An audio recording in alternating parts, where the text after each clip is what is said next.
Olá, pessoal. Sou Delberto Mendes Marques, sou fisioterapeuta, pertenço ao grupo Head Neck Fisioterapia. Estou aqui hoje para apresentar para vocês um vídeo muito interessante, a relação de cefaleias com relação ao nervo vago. Sou professor credenciado do conceito Mulligan aqui no Brasil, também professor do conceito Maitland. Tenho formação em osteopatia, formação em acupuntura e o doutorado pela Universidade de Buenos Aires. Então vamos lá. Deixa eu abrir aqui a tela para a nossa apresentação do nervo vago e as cefaleias. Muito bem. Bom, antes de nós começarmos e observarmos essa relação, é importante que nós venhamos a recordar como funciona o nosso sistema nervoso autônomo. O sistema nervoso autônomo é uma interface, é um ponto de conexão entre o cérebro e o corpo e serve para regular a homeostase pela conexão do meio externo com o meio interno. Nós temos 3 tipos de sistemas autônomos: sistema simpático, parasimpático e o sistema entérico. O sistema simpático é o sistema que trabalha na luta ou na fuga, é o fight ou flight. Então tem toda uma relação com os sistemas de olhos, ele dilata a pupila, ele inibe o fluxo de saliva, acelera o batimento cardíaco, dilata os brônquios, e atua também na peristaltise, inibindo a secreção e a peristaltise, a conversão também de glicogênio para glucose, secreção de adrenalina e de noradrenalina, inibe a contração da bexiga. Visualize uma situação de fuga, numa situação de luta. Então, esse sistema praticamente ele atua nesses momentos cruciais de sobrevivência do ser humano. Já o sistema parasimpático, ele não é o oposto, mas ele trabalha também em conjunto com o simpático. Ele tem uma ação de relaxamento. Ele atua no momento da alimentação, do repouso. É a recarga energética. Então, ele entra na pupila e contrai a pupila. Ele estimula o fluxo de saliva, que é justamente o momento nosso, né, da alimentação. Ele diminui os batimentos cardíacos. Ele faz uma constrição dos brônquios, estimula a peristaltise, secreção, estimula também a liberação da bile e contrai a bexiga. No sistema parasimpático, é o que é o objeto aqui do nosso estudo, o nervo vago regula a homeostase metabólica pelo controle da frequência cardíaca, motilidade e secreção gastrointestinal, secreção pancreática, endócrina, exócrina, produção glucosa hepática e outras funções viscerais importantes. O que interessa para nós nesse momento é justamente que ele é o maior constituinte do mecanismo do reflexo neural, chamado reflexo inflamatório. Então, esse é o nosso objeto, né? E a explicar esses mecanismos que estão envolvidos nesse processo de reflexo inflamatório. O nervo vago é um nervo misto. Ele possui, para alguns autores, em torno de 90% de fibras aferentes e 10% de fibras eferentes. Mas a grande maioria dos artigos publicados anatômicos, 80% de aferência e 20% de eferência. Na eferência, ele atua no pescoço, na inervação da laringe e faringe, ou seja, atua nas cordas vocais, deglutição. No tórax, atuação no coração, diminuição do batimento cardíaco. No intestino, ele regula a contração da musculatura lisa e secreção hormonal. As fibras pré-ganglionares atuam na mucosa e músculos da camada do intestino. No ramo celíaco, ou celíaco, no intestino, a porção proximal do duodeno até a porção final do cólon descendente também tem sua atuação importante. A sua aferência, que é a maior parte, praticamente ele tem toda a ação mecanorreceptora das mucosas, quimiorreceptores e receptores de tensão do estômago, tensão do esôfago, porção proximal do intestino delgado e terminações sensoriais no fígado e pâncreas. O que é importante, esse último item, o pavilhão auricular, ele atua na raiz e na concha cimba. Justamente estão localizados na auriculoterapia, né? Os órgãos e vísceras abdominais e torácicos. Então, essa é a explicação da atuação da auriculoterapia em processos, né, de disfunções sistêmicos, por exemplo.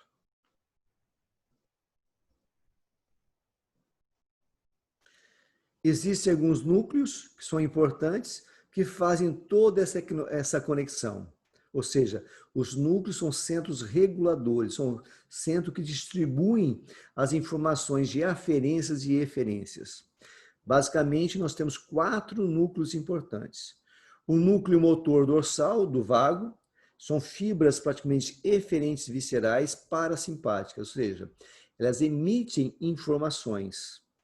São em torno de 10 a 20% apenas. O núcleo ambíguo, que envolve praticamente problemas cardíacos, são as fibras cardíacas pré-ganglionares parasimpáticas. O núcleo do trato solitário, esse é o mais, né, tem o maior número de fibras, são fibras aferentes do paladar e aferentes viscerais. Eu deixei aqui em vermelho, são as fibras do núcleo trigêmeo espinhal, que envolve o pavilhão auricular, a dura mater da fossa posterior e a laringe. Daqui a pouco falaremos justamente desse ponto importante, que é a dura mater da fossa posterior, principalmente nessa região da cervical alta. Aqui nós temos a distribuição dos tipos de aferências sobre os 4 núcleos do nervo vago. Então, deixei destacado em amarelo justamente essa relação do núcleo do espinhal, trigêmeo espinhal, onde envolve informações sensoriais do pavilhão ou do meato auditivo externo posterior. A membrana antimpânica, a dura da fossa posterior, a hipofaringe, a laringe e o esôfago superior. Então, o que interessa para nós aqui é justamente essa região da dura mater, região posterior. Nós também temos o núcleo do trato solitário, onde vem a parte de sensação de paladar, etc., as informações viscerais. Nós temos aqui ainda o núcleo do nervo vago motor dorsal, que envolve as inervações parasimpáticas abdominais e torácica, e o núcleo ambíguo, né, que envolve a questão da musculatura lisa do coração, também a musculatura da faringe, laringe, etc. Aqui um esqueminha mostrando justamente essa questão da dura mater, a conexão que a dura mater tem com os grupos musculares profundos suborbitais. Esse trabalho aqui é muito importante, que é chamado de ponte mildural cervical. Isso mostra realmente a relação, isso é anatômico, todo ser humano tem. Na próxima imagem eu mostro uma visão mais profunda, mais aberta. Então, nós temos aqui C1, C2. Observe essa região que eu estou apontando aqui, essa região que é a dura mater posterior. Então, essa conexão MDB, que é a ponte mildural. Nada mais é um ligamento que conecta a dura mater posterior com esses grupos musculares suborbitais, principalmente o oblíquo interno e o músculo reto da cabeça maior, que tem uma conexão direta. Então, às vezes, isso pode vir a explicar por que nós, quando fazemos qualquer mobilizações ou qualquer manipulação nessa região, interfere ou emite informações sensoriais ou de aferências, que estaremos falando daqui a pouco, né, um pouquinho mais à frente, para esses núcleos. E a modulação que existe em alguns tipos de dor de cabeça. Como que funciona esse sistema todo? Como funciona essa fisiologia vagal? Bom, A fisiologia vagal, nós temos 3 linhas, 3 vias que explicam o funcionamento do nervo vago, que é o principal nervo parasimpático. Nós temos as citocinas são proteínas tóxicas, são toxinas, são 2 importantes, a interleucina 6 e o fator de necrose tumoral. Geralmente estão localizados em pontos de inflamações no corpo humano. Então, as explicações maiores nesses artigos mostram principalmente no intestino, e estudos recentes mostram na região da artrite reumatoide, principalmente o fator de necrose tumoral, alfa, onde é encontrado principalmente na região intra-articular, provocando degenerações articulares. Então, quando essas citocinas têm um nível maior, estimulam esses receptores, principalmente são enviados via aferência vagal, que chegam ao núcleo do trato solitário, que é onde tem uma maior regulação. A partir do momento que recebe essas informações, temos que ter a eferência. O que o corpo vai realizar para poder proteger essa região? Então, essa região emite sinais por 3 vias. Uma via, que nós chamamos de via o eixo hipotálamo-pituitária, né? a adrenal, ou seja, é um eixo puramente hormonal, onde vai estimular ou liberar hormônios, justamente para poder deflagrar ou eliminar essas toxinas. Existe uma outra via, outra via de eferência, que é a via mais clássica, né? Que é o eixo anti-inflamatório, a via anti-inflamatória. Lembrando que o nervo vago, ele vai conduzir acetilcolina. A acetilcolina é o principal neurotransmissor vagal. Foi o primeiro neurotransmissor identificado pelo ser humano há muito tempo. Isso na década de 1910, 1920 ou um pouco antes. Então, a acetilcolina é o principal neurotransmissor e ele é considerado um anti-inflamatório natural do corpo humano.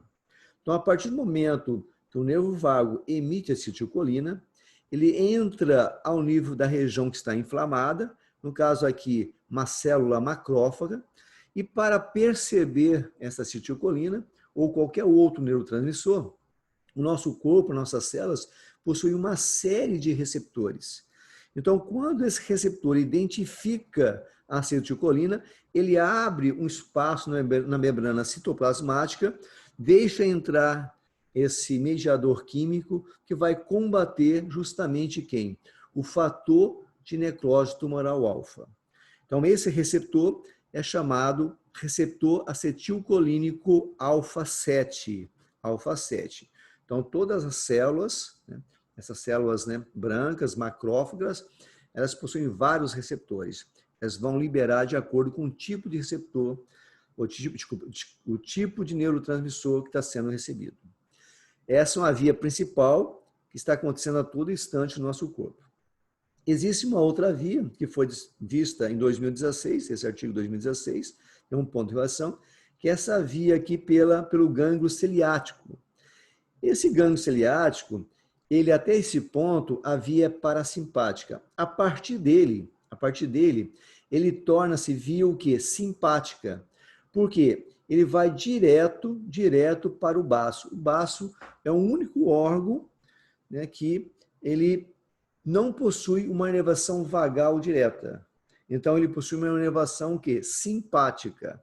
Então, o nervo esplênico, ele é um nervo simpático que estará conectado, vai emitir um neurotransmissor, que é a noradrenalina, que dentro do baço, através dos linfócitos, vão transformar essa informação da noradrenalina em acetilcolina. Ou seja, dentro do baço há uma produção da acetilcolina que nós vimos aqui fora.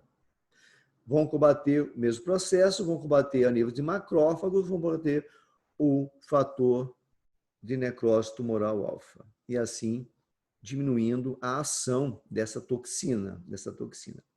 Então, nós temos essas 3 vias, né, até hoje, consideradas vias fisiológicas que comandam toda a ação vagal do nosso corpo humano.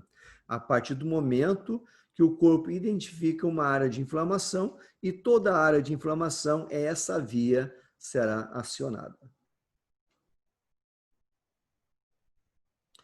Então, esse artigo mostra justamente essa via anti-inflamatória colinérgica, que eu acabei de explicar para vocês, esse eixo hipotálamo pituitário adrenal, mostrando uma ação hormonal e liberação, né, dos hormônios clássicos, até chegar nas adrenais, a noradrenalina, a norepinefrina, que levarão as informações para várias áreas, principalmente rim, pulmão e coração.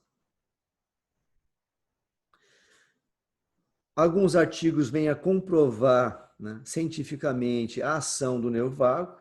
O que se vê na literatura atualmente é a estimulação desse nervo vago por um equipamento.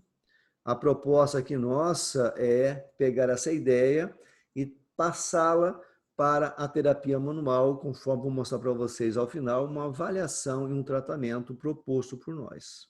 De qualquer forma, nós temos recursos, né, para monitorar essa questão dessa estimulação com as mãos, com a terapia manual, que é vista, né, pelos estudos científicos através, né, de marcadores químicos e pela taxa de variabilidade do coração. Então, esse artigo mostra justamente a evidência de 2015, a evidência já comprovada pela Federal Drug Administration, que é a FDA, que mostra a ação, principalmente da estimulação do nervo vago para epilepsia refratária e depressão. Já os estudos mais recentes, já investigando a ação do estímulo do nervo vago para dor de cabeça, que é a nossa proposta, artrite, asma, dor, fibromialgia, está bem avançado, transtorno bipolar e a demência também, Alzheimer principalmente. Então aqui é o artigo que nos mostra realmente a validade da aplicação da estimulação do nervo vago através do monitoramento quantitativo da taxa de variabilidade do coração, que realmente mostra os marcadores, né, os níveis de marcadores inflamatórios. Então, isso é uma evidência científica para a via vagal anti-inflamatória. Então, essas evidências diversas de pesquisas e modelos animais mostram que a atividade vagal regula as respostas inflamatórias, diminuindo a liberação das citocinas que eu acabei de mencionar. A variabilidade da frequência cardíaca é um índice confiável de regulação vagal cardíaca e deve ser inversamente relacionada aos níveis de marcadores inflamatórios. A diminuição dessa variabilidade de taxa de coração é vista estar associada com o aumento dos níveis de proteína C reativa, o PCR, né? O PCR é um marcador químico que mostra a taxa de inflamação no nosso corpo.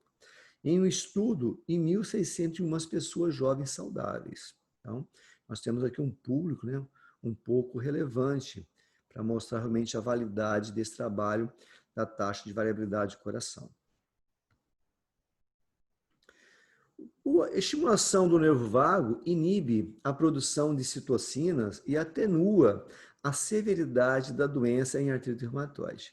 Então, esse é o ponto onde nós chegamos, né, para mostrar que realmente, quando há o início, né, da artrite reumatoide, nós sabemos que tem uma causa ainda desconhecida, mas os estudos mais recentes já estão mostrando uma causa provável, é uma doença autoimune.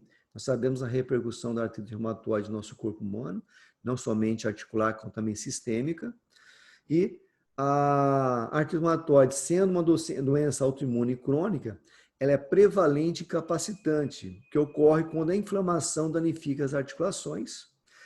Os estudos, né, recentes da neurociência e da imunologia mapearam circuitos neurais que regulam o surgimento e a resolução dessa inflamação.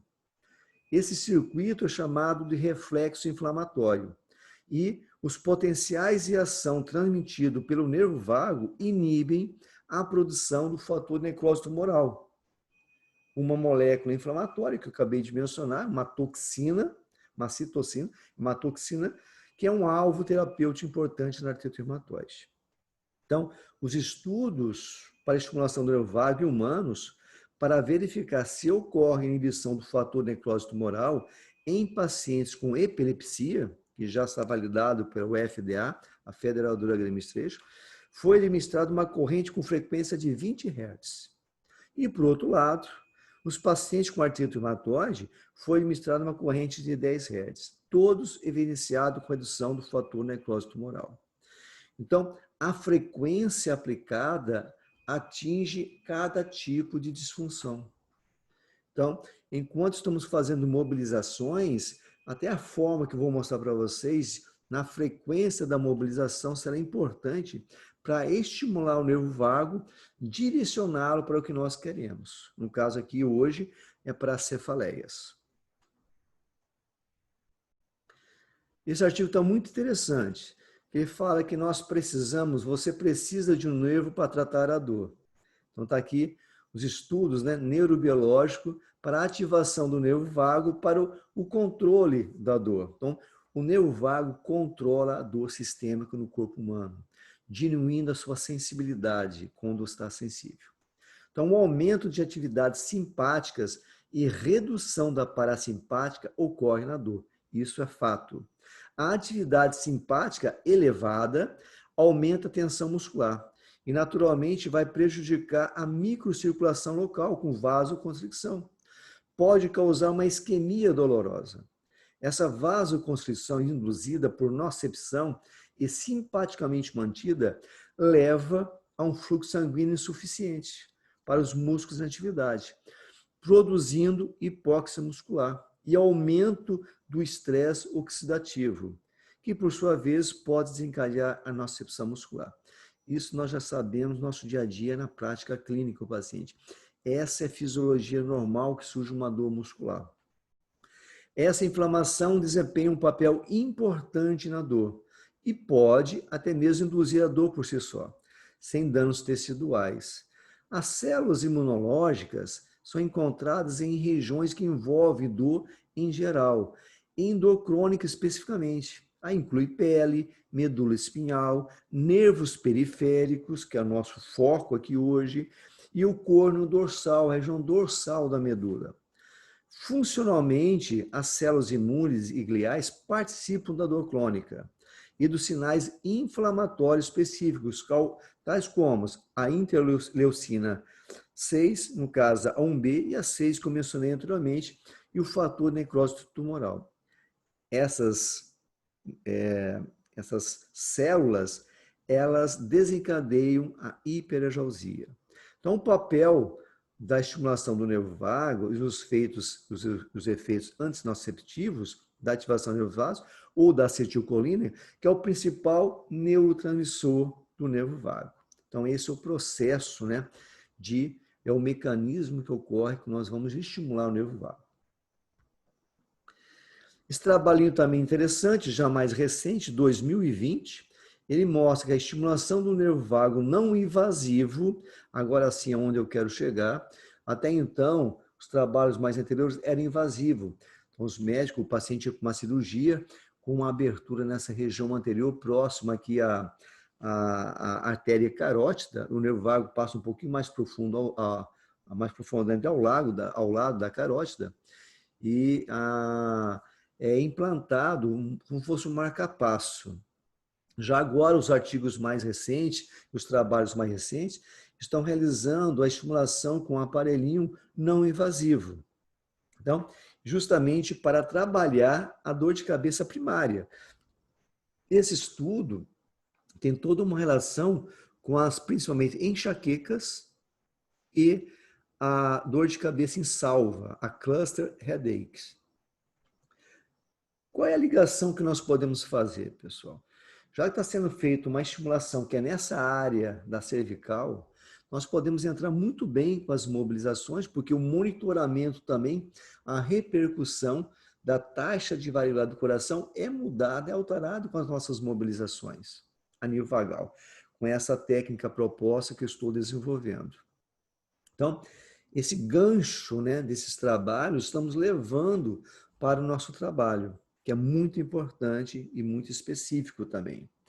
Então, esse artigo 2020 desse ano, ele mostra que as explicações mecanicistas mais convincentes para a eficácia da estimulação do nervo vago não invasivo num distúrbio de cefaleias envolve 4 áreas principais. São 4 áreas principais. São os efeitos nas funções do sistema nervoso autônomo, inibição da depressão cortical alastrante, que veremos daqui a pouco, a importância com relação à aura da enxaqueca, enxaqueca com auras, a regulação de neurotransmissores, principalmente os 2 principais que nós mais conhecidos por nós, que é a acetilcolina, noradrenalina, norepinefrina, e a modulação nociceptiva, que isso aqui tem um efeito também, o que nós estamos fazendo no nosso dia a dia. Então, a sobreposição e inervação entre essas áreas contribuem para os mecanismos complexos que sustentam a utilidade da estimulação do nervo vago não invasivo no tratamento de dor de cabeça. Então, não existe apenas um sistema funcionando isoladamente. Os sistemas se interagem, se intercalam entre eles. Então, veremos um a um as suas características principais. Então, esse esqueminha aqui nos mostram, vamos começar aqui, nessa parte aqui mais baixa. Deixa eu fechar aqui um pouco a tela para vocês. Vou tirar aqui, isso. Então, em azul mais escuro, nós temos os sistemas, os 3 sistemas que eu mencionei agora há pouco, né? Que é o sistema nervoso autônomo, a modulação nociceptiva, a modulação dos neurotransmissores e, justamente aqui, a depressão cortical alastrante. Então, vamos ver um por um e ver essa relação que existe.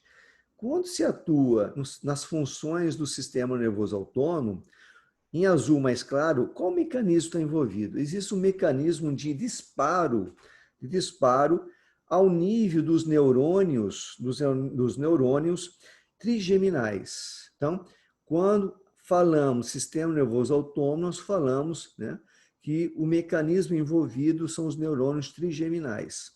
E a clínica envolvida, que é em vermelho, é justamente o alívio agudo dos sintomas do sistema nervoso parasimpático.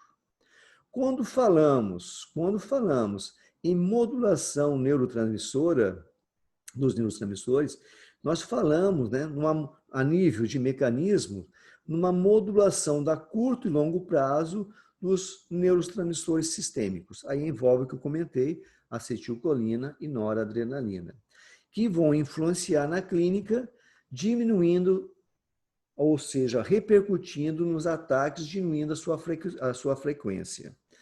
Quando comentamos sobre a modulação nociceptiva, o mecanismo envolvido está na mitigação aguda, ou seja, na atenuação aguda da nocicepção que estava aumentada. A nível clínico, apresenta como alívio da dor aguda no paciente. Então, esse mecanismo aqui é muito importante nessas tipos de sintomas que o paciente aparece para nós, como dor geral no corpo, como a fibromialgia, ou seja, existe uma sensibilização central envolvida. Então, esse é o mecanismo que está sendo trabalhado. E, por último, a estimulação, né, que é a depressão alastrante cortical, que, a nível de mecanismo, diminui a suscetibilidade da iniciação dessa depressão alastrante cortical, né? E a sua frequência. A nível clínico, o que o paciente apresenta? Apresenta uma resolução, uma diminuição do ataque agudo, que é aquela aura. A aura, nós sabemos quando o paciente com enxaqueca com aura, nós temos 2 fases iniciais para apresentar a enxaqueca. Uma fase prodrômica, que a pessoa fica um pouco mais mole, começa a aparecer algumas aversões a alguns tipos de estímulo, e justamente a aura, que são aqueles pontos cintilantes, aqueles castelos, né, deslizantes que passam à frente da visão. Então, uma explicação que é dada é justamente esse fator, né, que é a depressão cortical alastrante. Bom, então vamos ver cada um desses temas com um pouquinho mais de detalhes. Os efeitos nas funções do sistema nervoso autônomo. Então, os efeitos do sistema nervoso autônomo temos principalmente o reflexo autônomo do trigêmeo, uma via que compreende uma conexão do tronco cerebral central entre o nervo trigêmeo e o fluxo parasimpático do nervo craniano facial, através dos núcleos, do núcleo salivatório superior e do gânglio esfenopalatino. O reflexo autônomo trigeminal, ele desempenha um papel importante, central na fisiopatologia de cefaleias de salva, principalmente a cluster headaches.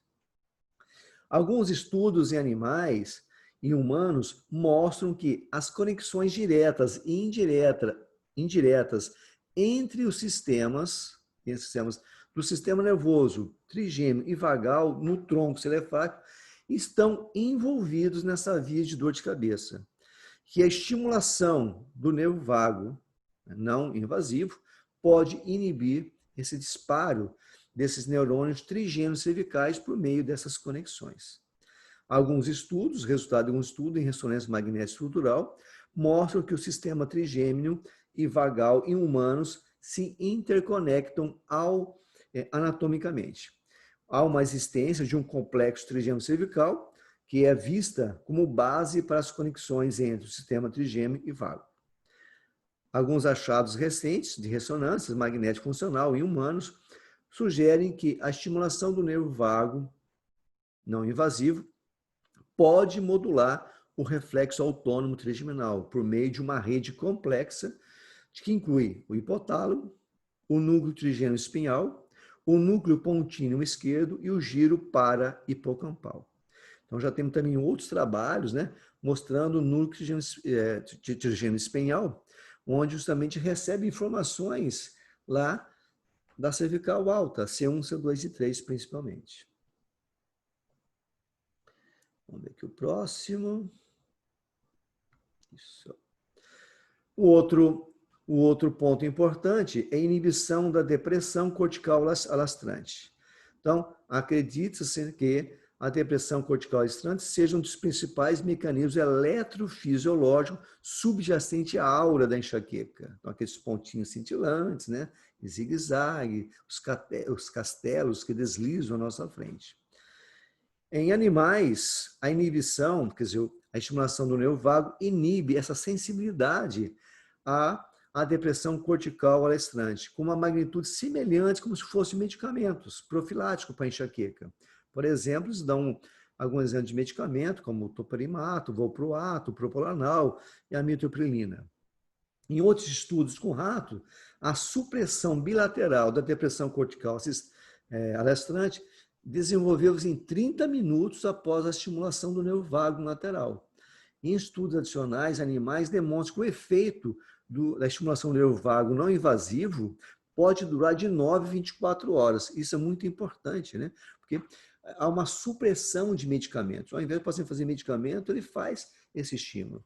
Então, o estímulo do nervo vago não invasivo também afeta o início e a propagação da depressão cortical alastrante. Em ratos, esse estímulo leva a um aumento maior que 2 vezes no limiar da estimulação elétrica necessária para levar a depressão cortical alastrante, que foi associado à diminuição da frequência na velocidade da propagação, justamente dessa supressão bilateral. Já na regulação do neurotransmissor, em modelos também em animais de cefaleias recorrentes, a estimulação dural inflamatória repetida por uma sopa inflamatória, ou seja, já tem a saturação de inflamação local, induz um aumento de resposta de trinitrato gliceril, que está associado a um estado crônico da hipersensibilidade trigeminal e níveis significantemente elevados de glutamato extracelular no núcleo trigeminal caudal. Ou seja, quando existem essa química, o glutamato principalmente, e o trinitrato, eles hiperativam essa via trigeminal. Então, deflagrando cefaleias, mais diversos tipos de cefaleias, de acordo com os estímulos em áreas do nosso corpo humano. Então, uma delas pode ser a nível C1, C2, C3. Então, esse poderia ser um possível mecanismo para a transição da cefaleia episódica para a crônica em humanos. E a estimulação do nervo vago não invasivo ele vai suprimir esses aumentos dos níveis de glutamato extracelular. Justamente aonde? No núcleo trigêmeo caudal, que ocorre em resposta à infusão do trinitado de gliceril. Então, eles injetaram essa solução de trinitado de gliceril e quando o nervo vago foi estimulado, não invasivo, houve um alívio, houve uma diminuição da dor de cabeça aguda por inibir essas vias que aumentam a atividade do núcleo trigêmeo cervical.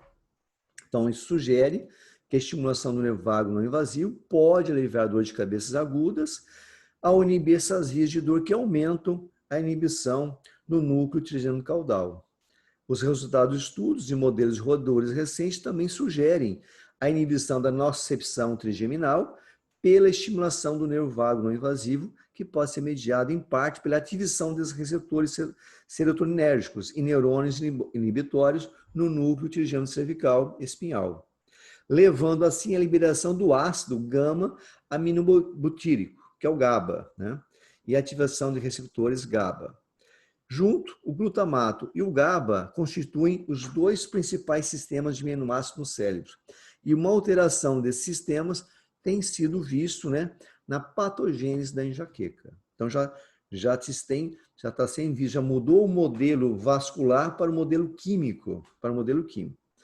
Enquanto o glutamato promove a transmissão de dor, o GABA inibe a atividade neural induzida pelo glutamato, nesse complexo trigêmeo cervical.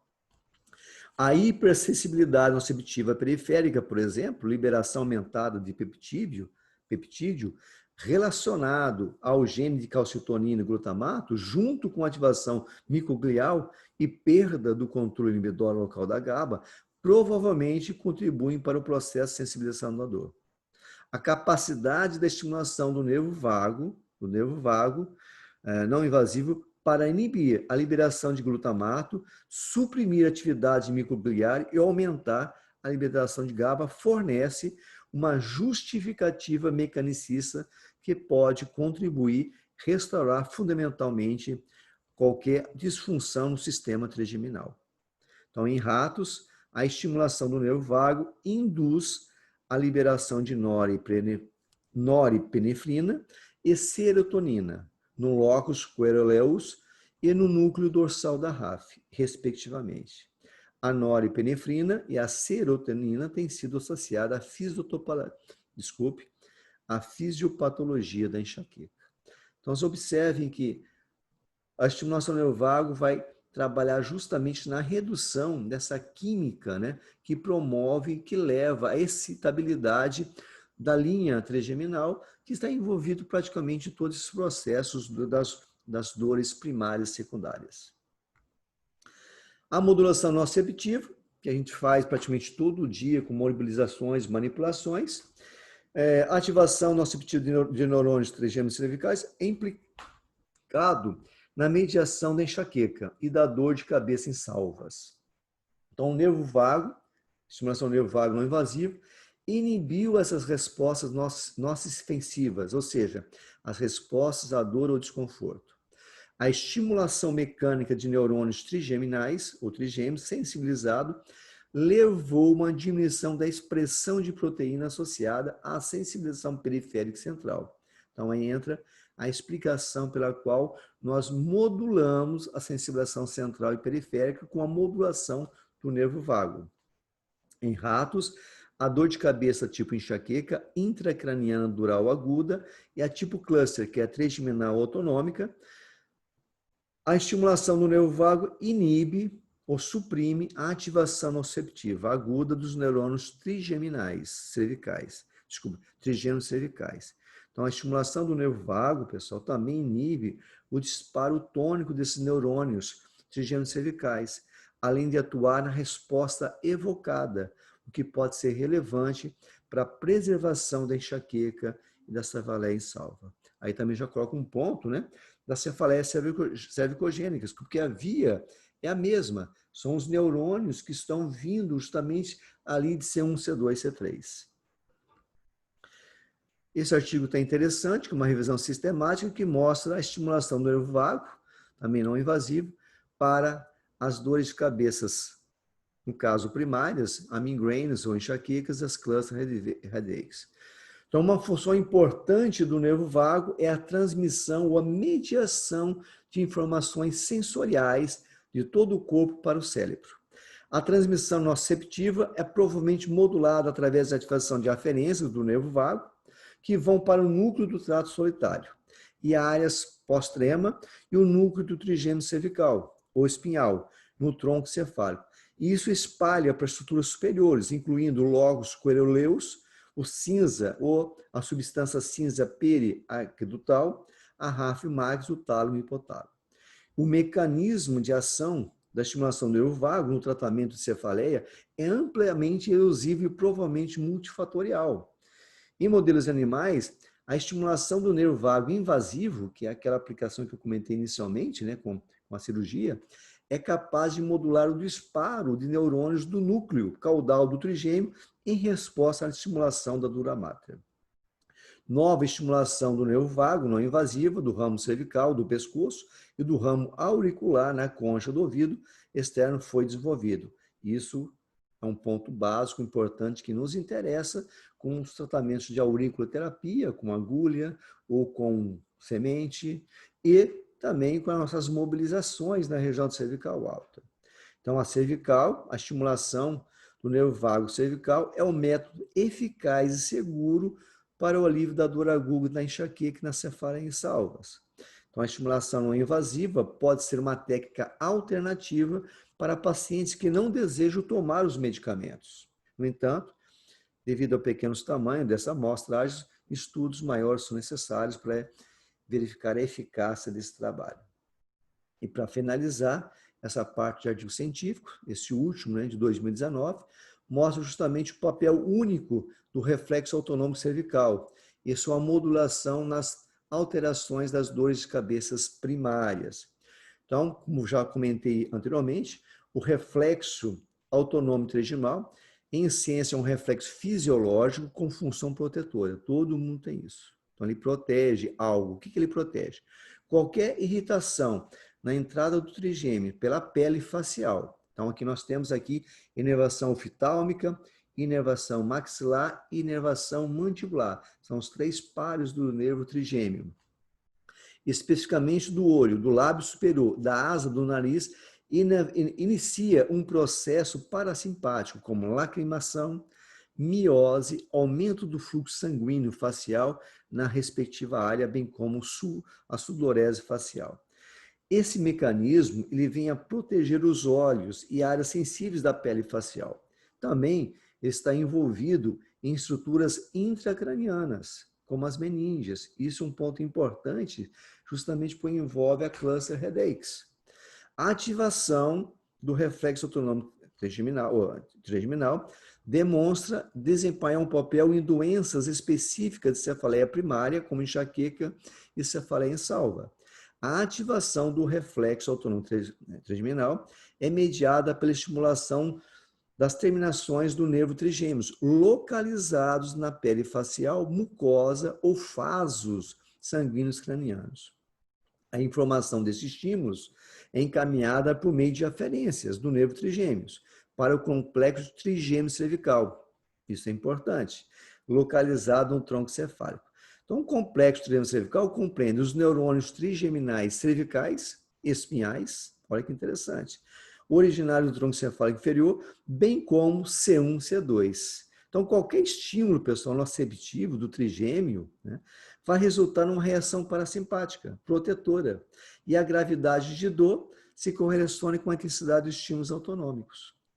Os estudos mais recentes mostram que a estimulação não invasiva do nervo vago cervical esquerdo leva a uma redução bilateral dos sintomas autônomos provocados, resultando numa redução do lacrimejamento via arco parasimpático, justamente do reflexo autonômico ou autônomo trigeminal.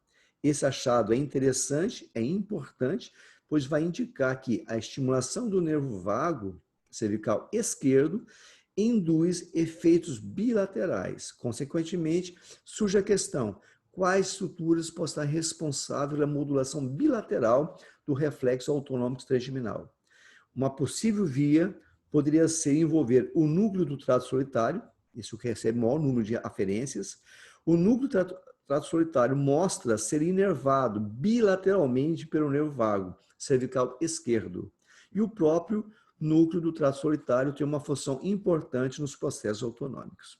Ou seja, aqui mostra realmente que o nosso trabalho, ao invés de utilizarmos uma estimulação do nervo vago não invasivo, nós podemos muito bem utilizar o que nós temos de ferramentas, que é a terapia manual. O que eu vou mostrar para vocês agora, a avaliação e a proposta de tratamento que eu estou desenvolvendo para essa modulação, ao invés de utilizar um equipamento, naturalmente um custo mais alto, etc. Então, a nossa avaliação, ela consiste no conceito Maitland. Nós temos um protocolo de avaliação maior, naturalmente. O Maitland é a base desse sistema. Nós temos outros autores que seguem outras linhas, que envolve também o próprio Mackenzie de avaliação. Mas esse nosso protocolo tem um trabalho mais profundo, onde envolve um exame subjetivo, um exame objetivo, para detectar que tipo de dor de cabeça esse paciente tem. A partir do momento que nós tenhamos uma dor de cabeça que nós possamos tratar, ou seja, uma dor de cabeça cuja origem seja cervical, que é uma condição, né? É uma característica para a cefaleia cervicogênica, obrigatoriamente é um sintoma unilateral, uma hemicraniana, que inicia pela cervical e tem toda essa projeção lateral que envolve a têmpora, envolve essa região mais anterior, né, ocular e parietal. Aí que está o grande ponto da nossa pesquisa, né, dessa apresentação. Mostrar também que as dores de cabeça elas se intercalam. Paciente com migraine ou enxaqueca ou com cluster, elas podem ter um comportamento, um comprometimento também da cervical envolvida. E vimos agora, através desse estudo, essa modulação que exige, né, vias de aferências que são iniciadas na cervical, C1, C2, que segue todo o trajeto até o núcleo trigêmeo cervical, que é um ponto de modulação, que passam pelo trato do núcleo trato solitário, que modula todo esse sistema vagal. Então, essa conexão trigeminal e a conexão vagal, ela ocorre, né, anatomicamente e fisiologicamente. Então, estamos vendo na prática, alguns já é muito recente, né, temos poucos dados ainda, mas que fazendo um trabalho, né, de modulação do nervo vago, nós podemos também interferir em alguns casos de cefaleias primárias, principalmente enxaqueca e a cluster headaches, que é mais novo, né, mais recente dos estudos. Teremos sinal comparável. Esse sinal comparável pode ser um movimento da cervical, uma rotação, uma inclinação, né, onde envolva o aspecto superior da cervical. Temos também palpações do esclerótomo em processo mastoide, essa regiãozinha mais interna, muito sensível. Geralmente, quando o paciente tem algum tipo de dor de cabeça, um dos lados estará mais sensível que o outro. E podemos monitorar também a frequência cardíaca. Eu monitoro com oxímetro, mudança da frequência cardíaca, ou então pode ser monitorado, que seria o mais científico, a taxa de variabilidade do coração através das ondas R's. Então, de qualquer forma, nós estamos monitorando a frequência cardíaca. E também podemos fazer uma observação no palato. Essa região do palato aqui, a inervação é vagal. Então, quando há uma alteração desse ângulo, né, dessa curva, denota que há uma alteração vagal. Então, a úvula está desviada, contralateral à lesão. Observe que o palato está caído. E isso mostra realmente que existe uma alteração vagal mais evidente no paciente. Então, através de um protocolo de avaliação, de exame subjetivo objetivo, sinal comparável, palpação de esclerótomo no processo mastoide, a monitoração da frequência cardíaca, né, pode ser com oxímetro ou a taxa de variabilidade de coração, que eu mostrei o artigo, que é científico, que mostra realmente a validade dessa pesquisa, e a observação do palato, isso nos dá já uma condição maior de que existe uma alteração vagal evidente nesse processo da dor de cabeça. A proposta de trabalho é o tratamento que eu proponho, né? É justamente essa mobilização na saída, na emergência do nervo vago, que é ali na região entre hospital C1. Deixa eu ver aqui atrás, eu acho que eu não mostrei, eu pulei essa parte, pessoal, não sei porquê. Aqui está a anatomia, voltando um pouquinho. Então, nós estamos justamente aqui no forame jugular, que é essa saída entre o hospital C1.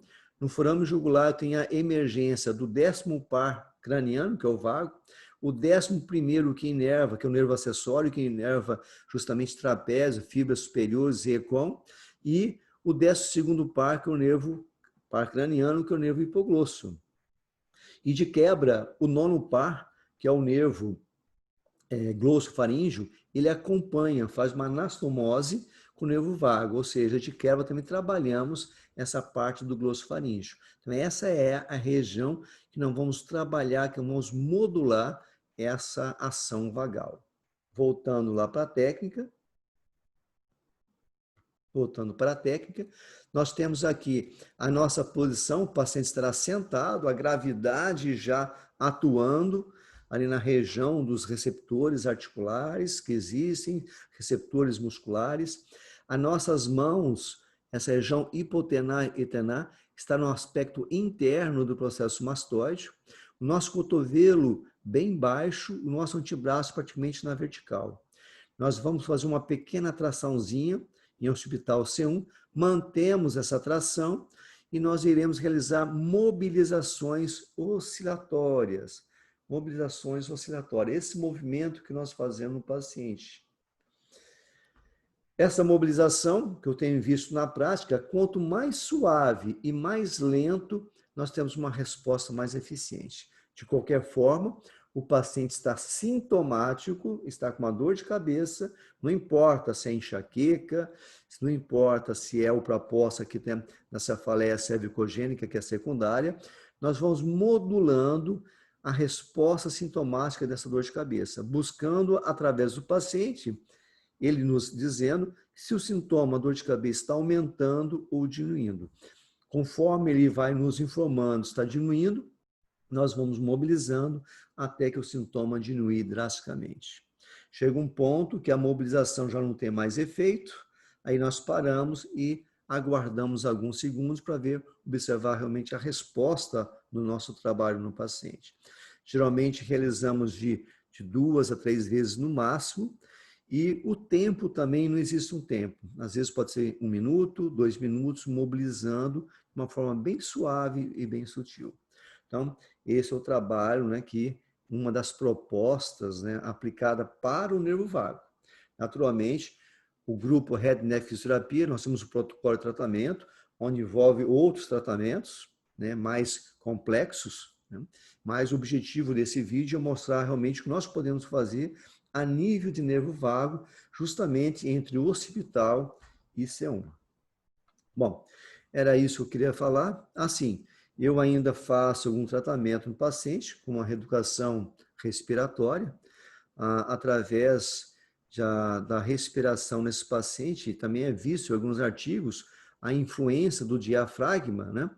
E nesse processo de respiração, observa padrões alterados respiratórios, uma respiração mais apical, uma respiração mais simpática. Então, nós vamos mudar, nós vamos ajudar nessa mudança respiratória, fazer uma respiração mais diafragmática. Então, é visto que a respiração diafragmada profunda negativa, ela ativa o sistema parasimpático. Como é feito isso? Nós pedimos uma inspiração máxima e uma expiração máxima. A expiração máxima é mais longa que a inspiração máxima. E algumas vezes pedimos ter uma apneia na expiração. Então, existe algumas teorias respiratórias, como a teoria 57, 5 segundos inspirando, 7 segundos expirando. Isso vai ajudar a contribuir na estimulação do nervo vago, ou seja, um sistema parasimpático. Enquanto fazemos esse trabalho, né, o paciente está em decúbito supino, decúbito dorsal, nós ajudamos com a pequena tração hospital C1. Então, mantemos a tração hospital C1, enquanto o paciente realiza essa respiração diafragmática profunda negativa, que estimula o parasimpático, estimula o nervo vago. Acho que agora é isso mesmo, né? Então, gostaria de agradecer a todos. Fica aqui o nosso convite, né? Que vocês venham a entrar no nosso site, Head Neck Fisioterapia. Lá vocês têm lá, façam a inscrição. Vocês podem também, fazendo uma inscrição, você tem acesso a um e-book de graça sobre cefaleia, não paga nada. No Head Neck Fisioterapia, vocês têm lá no YouTube, aqui está o link, tem já alguns vídeos, né, mostrando de lives que nós fizemos interessantes sobre o nervo vago, sobre cefaleias primárias, secundárias. E nosso Instagram também, nós temos já várias publicações. E no Telegram, Head Neck Fisioterapia, vocês têm acesso a vários artigos. Hoje estamos, nesse dia, fazendo esse vídeo, com 162 artigos publicados. Até o final do ano, publicados diariamente, até o final do ano, teremos mais de 200 artigos publicados. Então, acesso ao Telegram, a Head Neck Fisioterapia. Então, desejo a todos boa sorte e aproveite bem esse vídeo. Espero que esse vídeo tenha sido útil, né, para todos, dando uma nova visão, uma nova abertura de mente para os mecanismos, né, que podem estar influentes já na enxaqueca e na cefaleia cluster, ou cefaleia em salvas, e de gancho nós vamos utilizar para o que nós fazemos, que nós podemos atuar pela fisioterapia, que são as cefaleias ou as dores de cabeça secundárias, a cefaleia cervicogênica está inclusa de acordo com a classificação internacional para as lesões de dores de cabeças. Então, um grande abraço a todos e aproveitem bastante.